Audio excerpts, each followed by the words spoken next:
Dzień dobry, cześć Wam. Mam nadzieję, że u Was też jest tak ciepło, jak tutaj. Lato w pełni. Dzisiejsza bajka ma tytuł Kreatywna rodzina. W Królestwie Bajkowy Świat było wiele wzgórz różanych wzgórz. Ale jedno było szczególne, bo na tym wzgórzu różanym rosły wszystkie gatunki róż. Przy tym wzgórzu mieszkała kreatywna rodzina. Ciągle coś wymyślała, a to zabawy. Rodzice z dziećmi bawili się w różne kreatywne zabawy.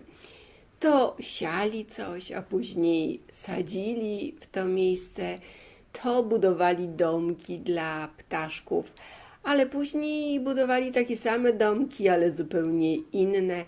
Ciągle rodzice coś wymyślali dla dzieci, a dzieci się bawiły, ale też uczyły się życia i kreatywnego spojrzenia na życie. Pewnego dnia na różanym wzgórzu zakwitł pomidor. Rodzina cała się zbiegła. Zobaczyła, że skąd się tutaj wziął pomidor i zaczęli się zastanawiać, no skoro jest pomidor, to już nie może być tylko różane wzgórze. No i najmłodszy syn mówi: tato, może nazwiemy to wzgórze Różnorodność, bo jest tu pomidor.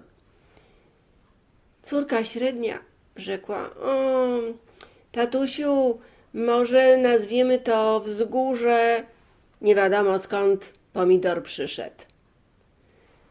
Najstarsza córka spojrzała na swoją siostrę i rzekła: a może zmienność? Czy zawsze musi być tu różane wzgórze? O, widzicie, dzieci. Może rzeczywiście czas się zastanowić. Może tutaj chcą też inne rośliny żyć i mieszkać, bez tego, że tylko róże. I tak rozmawiali, zastanawiali się. Różne nazwy im przechodziły, inne do głowy, prześcigali się w nazywaniu różanego wzgórza zupełnie inaczej z racji tego, że jeden pomidor wyrósł, aż wzgórze się odezwało. Nikt mnie tu nie pyta, a to przecież ja jestem różanym wzgórzem, a wy mieszkacie tu obok. Może by tak łaska mnie zapytać? O, ojciec spojrzał po dzieciach, dzieci po ojcu. No faktycznie, rzekł ojciec, no a jak byś się chciał nazywać? Różane wzgórze, jak byś się chciał nazywać? Jak byś się chciał nazywać? Nie wiem, muszę się zastanowić. Jutro rano tu przyjdźcie, to powiem, jak będę się nazywał.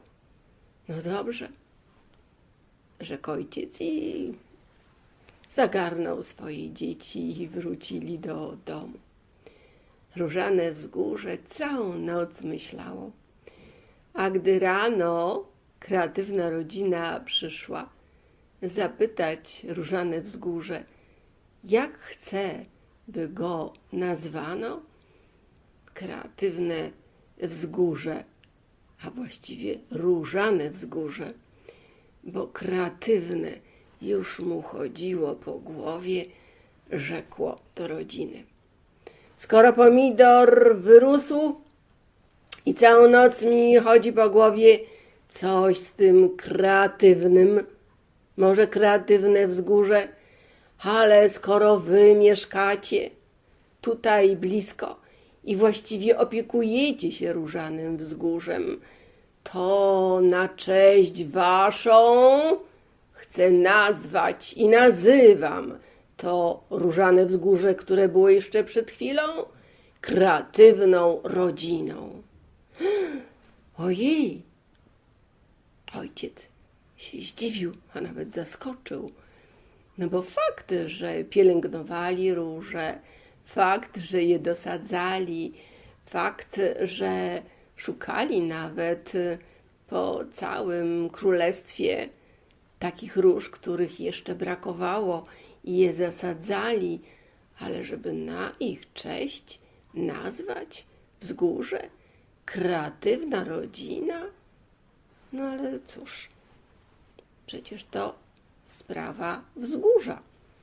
Ono zadecydowało, więc się zgodzili. Było im nawet miło. Na ich cześć wzgórze tak się nazwało. Od tego dnia zaczęły się dziać niesamowite sprawy i rzeczy, bo na wzgórze przybywały różne zwierzęta, ptaki. Przynosiły różne nasiona. Te nasiona wrzucały w ziemię kreatywnej rodziny, bo tak to wzgórze się nazywało. I z czasem rzeczywiście to wzgórze stało się kreatywne. A rodzina, która do tej pory tam mieszkała, dalej tam była, coraz więcej tworzyła różnych kreatywnych rzeczy. I miejsce to zasłynęło z kreatywności. Ziemia była kreatywna. Wszystko, co na niej mieszkało, było kreatywne. Rodzina, która się tym miejscem opiekowała, wszystko się stało kreatywne. Jeśli masz na uwadze jakieś słowo, którym nazywasz swoją rodzinę, tak jak ta nazywała się kreatywna rodzina, tym jest ta rodzina. Jeśli mieszkasz w jakimś miejscu i nazywasz to miejsce określoną nazwą, to miejsce buduje tą nazwę i się nią staje. Przemyśl to, zastanów się nad tym. Wzgórze, kreatywna rodzina dalej istnieje w królestwie i możesz to wzgórze w marzeniach swoich, może nawet sennych albo prawdziwych marzeniach odwiedzić. Dziękuję, cześć Wam.